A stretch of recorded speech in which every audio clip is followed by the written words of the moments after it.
Bienvenue sur ma plateforme de youtube.com. Je suis Nouveau Trini et je vous présente les résultats de la dernière élection parlementaire. C'est la prestation de serment ce mercredi 19 août, soit environ une semaine après les élections du 10 août écoulé. En gros, ça se passe comme partout ailleurs, la prestation de serment devant donc la présidente de la République, Madame Paula Mewicz, le Premier ministre Keith Christopher Rowley, donc prête serment pour son deuxième mandat qui commence dès l'instant. Après lui, ça va être le tour des ministres et sénateurs PNM qui vont également prêter serment et vont tous recevoir les instruments de leur nomination. Après cela, bien entendu, il va encore prendre la parole pour brièvement exposer ce qu'il va faire donc pendant ce second mandat, et particulièrement l'éducation, surtout la jeunesse, l'éducation, l'agriculture. Il s'agira là également d'installer des jeunes fermiers, de les former, de les installer, et la numérisation, c'est-à-dire digitaliser toute l'économie. Tout cela sera suivi de quelques performances culturelles, artistiques. C'est une petite bande de steel pan, l'instrument national du pays, inventé, patenté et tout. Donc c'est l'instrument national de musique, le seul d'ailleurs du XXe siècle. Par la suite, la présidente a pris la parole pour dire que bonne note a été prise des intentions de son nouveau gouvernement et que l'on n'a plus droit à l'erreur ou à l'échec et qu'il faut tout mettre en œuvre, quel que soit le défi. Ici, je vous présente un échantillonnage de danse, chants et danses, des deux groupes majeurs ou majoritaires du pays, un groupe afro-descendant et un groupe indo-descendant. Et par la suite, vous verrez une fusion des deux cultures. Donc toute la politique du pays va dans ce sens pour créer l'harmonie entre tous les groupes ethniques constituant ce pays, un pays cosmopolite par excellence. Et là, c'est la partie de la fusion des deux cultures. Regardez de près. À gauche, c'est la culture afro-descendante. À gauche, l'indo. En guise de post-mortem, intéressons-nous à présent à quelques faits et données du jeu démocratique de Trinidad et Tobago. Après une semaine de mise en scène, de trépignements prémédités ou planifiés, voici les résultats définitifs de la recompte. Confirmation des résultats précédents avec de très légères modifications. En clair, pas de changement radical des résultats précédemment annoncés. Par conséquent, le People's National Movement, c'est-à-dire le PNM, dont le chef de file est Dr. Keith Christopher Rowley, avait comme message et stratégie essentiellement basée sur dire la vérité, les faits tels qu'ils sont. Aussi, utiliser de la persuasion morale et la transparence. On assiste à un battage médiatique inégalé pour communiquer ce message. PNM s'en est tiré avec 22 sièges, moins 1 par rapport à 2015, et Dr.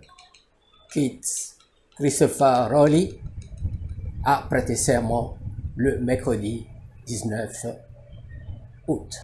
L'UNC, c'est-à-dire United National Congress, dont la chef de file, le Senior Counsel Kamala Persad-Bissessar, a aussi un message et une stratégie de promesses basée sur des contre-vérités. En bref, le flou électoral avec exploitation forcenée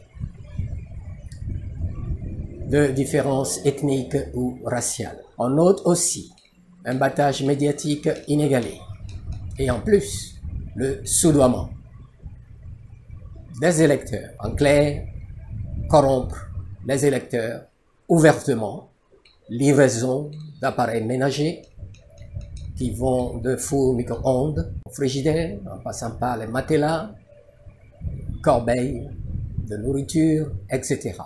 Pourtant interdit par l'UNC, arrive en seconde position avec 19 sièges, donc plus 1 par rapport comparativement à 2015. Senior Counsel Kamala Persad-Bissessar a prêté serment le mardi 25 août. Cette campagne à connotation opaque et raciale a foiré ou s'est retournée contre United National Congress dans une société cosmopolite, savamment construite et volontairement entretenue. Que note l'observateur attentif? Un électorat sursaturé. 19 partis et mouvements n'ont pas lésiné sur les dépenses publicitaires en tout genre. Et les citoyens étaient impatients de voir le 10 août derrière eux. La semaine supplémentaire de tergiversation et de trépignement prémédité n'a fait que susciter le dégoût et la réprobation générale. Étant donné que l'Election and Boundaries Commission, c'est-à-dire l'équivalent de la Commission nationale des élections, avait fait ses preuves pendant des décennies, ses preuves d'impartialité et de neutralité. Que dire des analystes, commentateurs ou pondites comme nous disons ici? La plupart, sous le couvert d'objectivité, étaient de véritables caisses de résonance des thèses et d'idées des oppositions parlementaires et non parlementaires, ou faisaient des amalgames pour semer également le doute dans les esprits, bien entendu préjudiciables aux sortants, c'est-à-dire le PNR. Quant aux églises et autres organisations de masse, à quoi s'attendre? Les églises sont sorties de leurs réserves habituelles pour dénoncer ces campagnes raciales. De retenir les réseaux sociaux. Et là, la bataille sur les réseaux sociaux a été féroce, au point qu'une mise en garde par le commissaire de police a été lancée aux utilisateurs, s'adonnant à cœur joie à exploiter les préjugés raciaux interdits par la loi. C'est arrivé au point que l'association des supermarchés a fait retirer de la vente, ça a duré 48 heures, une marque. La fille de son propriétaire était une des étoiles montantes ou filantes de Facebook, traitant les afro-descendants de Cancrela ou Cafard. Et bien entendu, ça a fait des relents du Rwanda que certains auditeurs et auditrices n'ont pas manqué de rappeler et de souligner. L'électorat dans sa majorité, malgré le taux élevé des non-votants, est resté campé sur ses positions.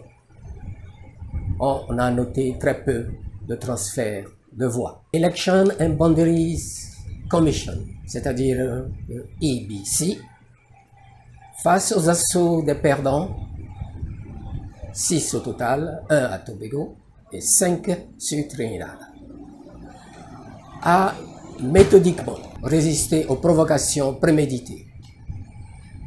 Candidats plaignants sont capricieux, ils sont en retard, pleurnichards, de connivence avec des médias, font des critiques infondées de l'EBC, qui a pourtant encore démontré son savoir-faire de plusieurs décennies de l'organisation parfaite et satisfaisante des scrutins électoraux. Que conclure au sujet du jeu démocratique chez nous ici? Le jeu démocratique est très ouvert, transparent, équitable et bien entendu ça présente beaucoup d'avantages, mais je ne signalerai que un. Comparativement à la Biélorussie et à d'autres pays dans le monde, tout s'est bien déroulé. Pas de bourrage des urnes, pas de détenus ou d'exilés politiques, pas de coup de force comme au Mali très récemment. Le jeu démocratique est ouvert, transparent, comme je le disais, et équitable. Un inconvénient à noter, c'est l'abus, bien entendu, et exagération de mauvais perdants de plus en plus nombreux, qui veulent faire croire qu'ils ont perdu parce que la tricherie a été orchestrée par le gagnant de connivence avec EBC. Rhétorique de perdants très amère et malhonnête intellectuel. Quel remède ou solution pour limiter de pareils abus? Il faudra des règles plus strictes pour les recomptes. Là, on a constaté que ça peut entraîner des abus du système électoral, voire la paralysie volontairement capricieuse et dangereuse pour le pays.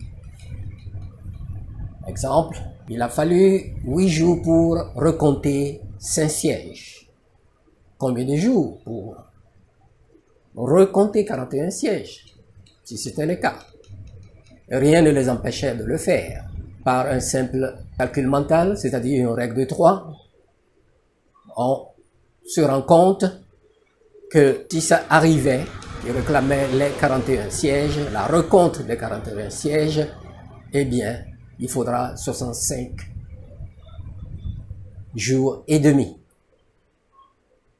pour recompter les scrutins. Et bien entendu, un par un. Ce qui revient à 2 mois et 6 jours pour annoncer la fin des élections, former un nouveau gouvernement après la prestation de serment. De mauvais joueurs du jeu démocratique sont capables de contempler une telle punitive performance. Juste pour soutenir la thèse de tricherie. S'agissant de tout un pays, eh bien, juste pour satisfaire leur ego ou leur amour propre. Leçon à tirer. La démocratie est une réalité très vivante, pas une farce, avec une participation citoyenne volontaire, due à la solidité des institutions d'État, ce qui donnerait envie à plus d'une nation membre de l'Organisation des Nations Unies. Une telle performance sur 2 bouts de rocher de 5500 km² et 1 400 000 habitants mérite une attention particulière et notre considération. C'est un exploit à célébrer. Merci de votre attention.